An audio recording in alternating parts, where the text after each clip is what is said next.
Aujourd'hui, on va traverser le globe pour répondre à la question « Mais quand sont apparus les premiers tatouages ?» Suite à pas mal de recherches, je peux enfin vous emmener avec moi à travers le temps et les différentes cultures pour découvrir la diversité et l'ancienneté dans le tatouage, et ce, à travers le monde. Le tatouage est bien plus ancien que certains ne peuvent le penser. Car en effet, avec les preuves archéologiques, on peut dire que le tatouage existe depuis des milliers d'années. Les plus anciens exemples connus ont été découverts sur des momies ou des restes humains.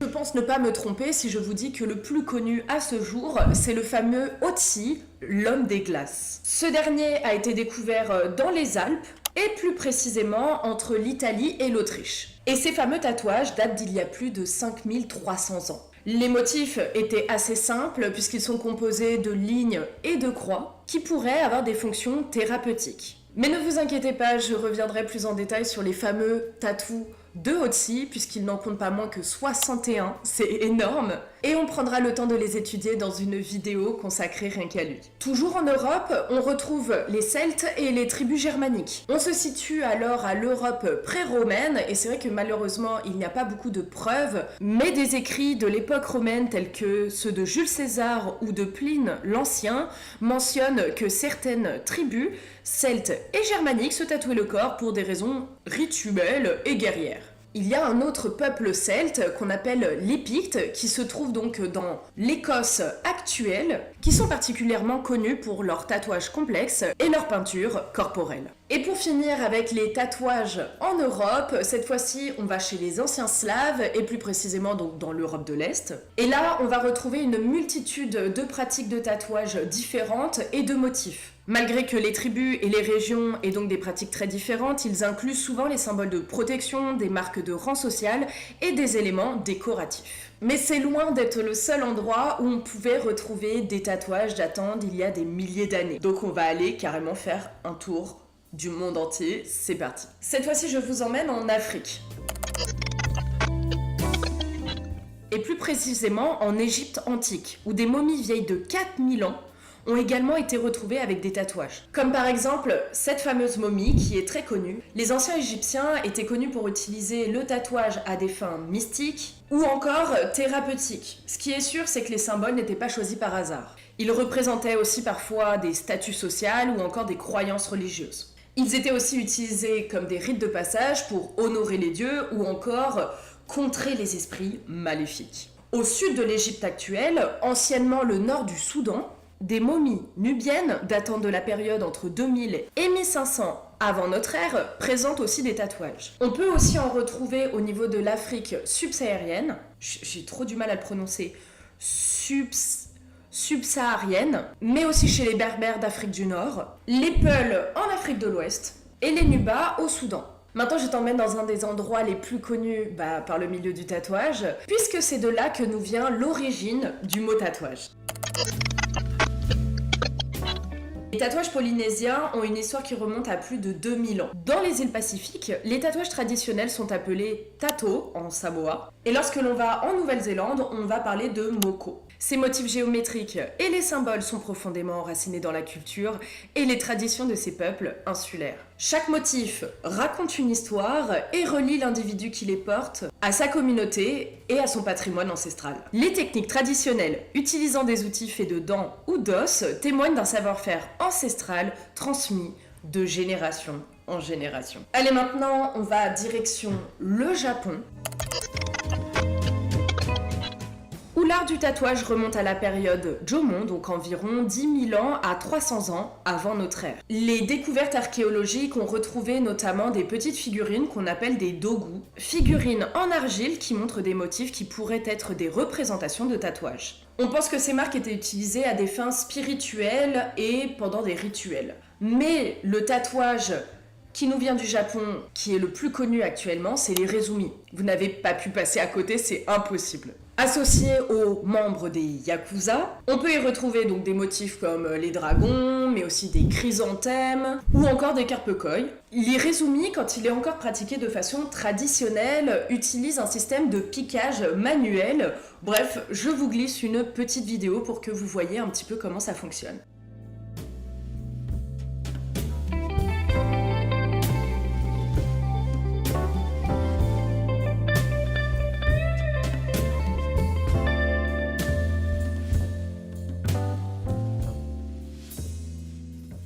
Maintenant, je vous emmène en Inde et on va aller voir une civilisation très ancienne. Elle se trouve dans la vallée de l'Indus, vers 3300-1300 avant JC. Les découvertes incluent des figurines en terre cuite avec des marques de tatouage sur le visage et le corps, ainsi que des outils susceptibles d'avoir été utilisés à des fins de tatouage. Le tatouage qui est encore actuellement très pratiqué, c'est le tatouage aîné, que l'on appelle Mendi. J'espère que ça se prononce vraiment comme ça. Et c'est une pratique millénaire, principalement utilisée pour des cérémonies de mariage, les fêtes religieuses, et on peut y retrouver des motifs temporaires, délicats et complexes qui symbolisent entre autres la beauté et la protection. Mais on recense plein de petites tribus aussi en Inde qui ont chacune leurs motifs et leurs traditions au niveau du tatouage. On a par exemple les Bhils, les Gonds, les Zapatani et les Nagas. Maintenant, on va en direction de l'Amérique et j'avais envie de casser ce fameux cliché de ouais, de toute façon, les Américains, ils font seulement du old school. C'est faux. Parce qu'en vérité, le tatouage en Amérique, que ce soit Amérique du Nord ou Amérique du Sud, est bien plus vieux que ça. Mais pour ça, il faut remonter il y a très longtemps, avant que les Européens arrivent là-bas. En effet, les peuples autochtones pratiquaient le tatouage pour diverses raisons, notamment spirituelles et culturelles et sociales. Pour ce qui est de l'Amérique du Nord, on a des premières preuves archéologiques de tatouage qui remontent à plus de 5000 ans. On a retrouvé entre autres des momies tatouées ainsi que des squelettes très anciens. Et de ce qu'on a pu retrouver sur les différents sites archéologiques, il était question de tatouer avec des os ou encore des pierres. Parmi les tribus qui pratiquaient l'acte de tatouage, j'ai pu retrouver les Inuits qui eux utilisaient des motifs de points et de lignes pour des raisons spirituelles et médicales, les Iroquois et les Algonquins qui utilisaient des tatouages pour marquer des exploits de guerre et des rites de passage. On a aussi les Pueblos et les Apaches qui pratiquaient le tatouage pour des raisons religieuses et protectrices. Les plaines et les tribus du Nord-Ouest utilisaient des tatouages pour indiquer quant à eux le statut social et la réalisation personnelle. On va aller au Pérou. Et là, pour les premières preuves archéologiques, on va se diriger vers le peuple qui s'appelle les Moches. Et là, on se situe à peu près entre 100 et 700 avant notre ère. On y a retrouvé beaucoup de poteries, des fresques montrant des individus avec des motifs tatoués souvent liés à des pratiques religieuses et rituelles. On a aussi retrouvé des momies dans les Andes, et notamment dans les peuples Chinchero et Paracas. Au niveau des représentations, on était donc sur des formes géométriques, mais aussi des représentations d'animaux, et en estimation, ces fameuses momies auraient plus de 2000 ans, avant notre ère. Pour finir, au niveau de l'Amérique, on va aller en Amazonie, avec de nombreuses tribus telles que les Yanomami, les Kayapo et les Mats, qui utilisaient aussi le tatouage à des fins de rituel. Mais aussi esthétique, statut social, symbolique en tout genre, bref, c'était utilisé dans beaucoup de cas de figure et c'était très différent une fois de plus en fonction des peuples. Cette fois-ci, nous allons en Russie et je sais que pour beaucoup, les tatous russes, c'est vraiment genre les tatous de taulards, de prisonniers, mais il n'y a vraiment pas que ça, heureusement pour eux.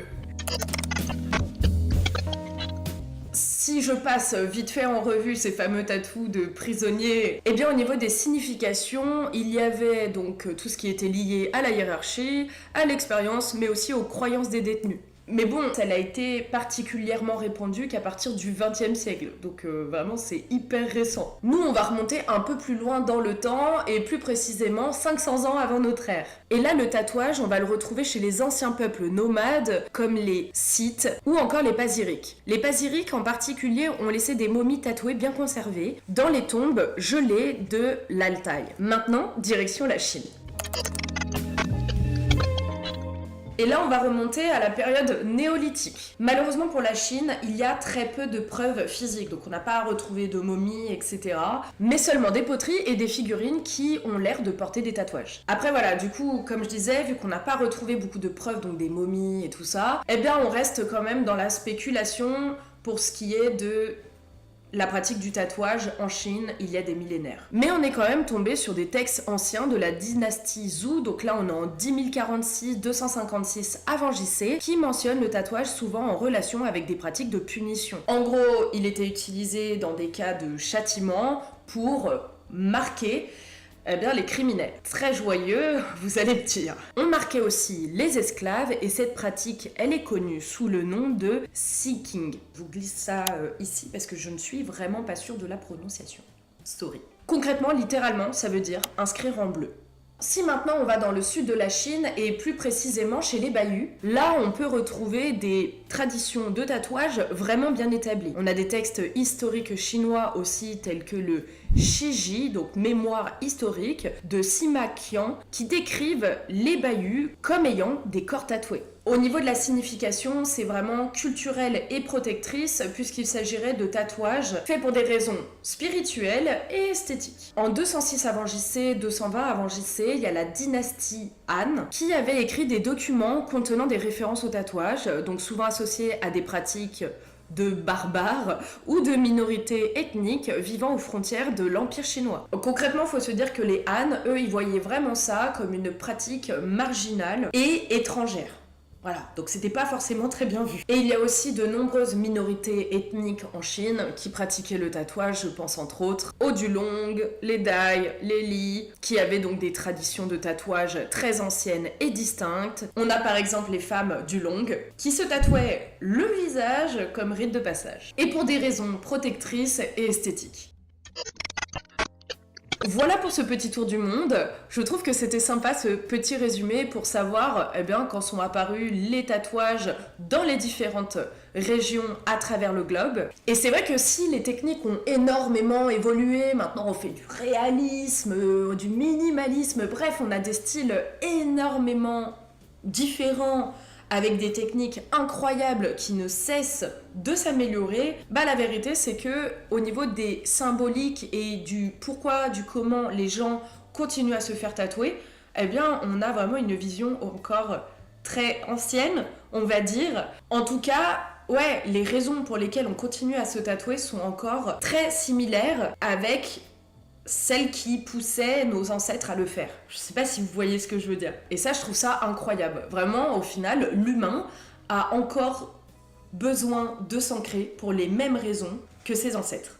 Je trouve ça très stylé. N'hésite pas à me dire en commentaire, si tu as appris quelque chose, s'il y avait une région dont tu n'as jamais entendu parler, et pourquoi pas s'il y a une tribu que tu aimerais que j'analyse plus qu'une autre. J'ai très hâte de vous lire. Si tu veux aider cette chaîne, n'hésite pas à t'abonner, à liker cette vidéo et à enclencher la petite cloche. Et puis comme d'habitude, on se retrouve bientôt. Prenez soin de vous. Ciao.